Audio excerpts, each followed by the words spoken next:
Guys, so nandito tayo ngayon sa Hiroshima Outlet at tayo ay kakain na kasi lunch na. Mag-aalauna na. Ayan guys, ang kanilang menu. Ayan. Ito ang kanilang display. Parang totoo.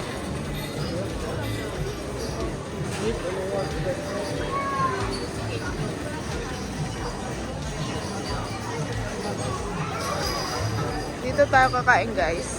Puno ang food court. Ayan ang kanilang shop. Ang kanilang pwesto pala.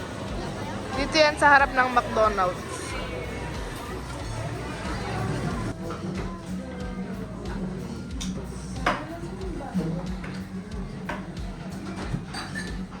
Ito po ang kids menu. Ayan. Pwede ba na? Kids menu. Ayan, meron silang karage, saba, tsaka salada. Tsaka dalawang onigiri. Guys, ito po ang order ko. Pating. Pangan ng pating. Ayaw kay EJ. Hindi ang patingan. Laki kasi eh. Ayan po, ang set.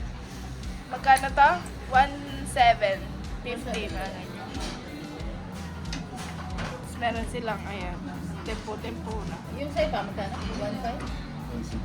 1.3. Yung kay EJ, 1,300. Baka 1,400 kasama tax. 1,350. Bingo, ano na sabi?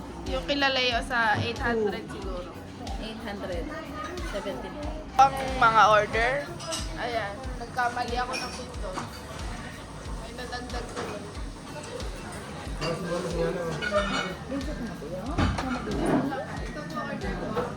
Ito po yung order ko. Sashimi.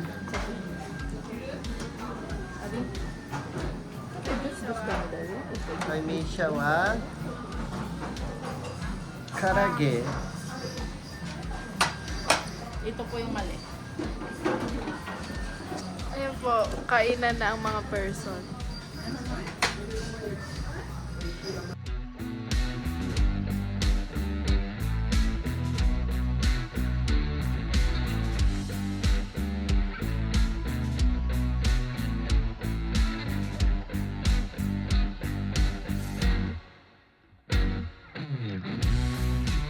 Guys, tapos na kami kumain. Ayan. Busog, gutsu sa Badesta. At ito po ang aming bill. Ayan. Ay, gutsu sa Badesta.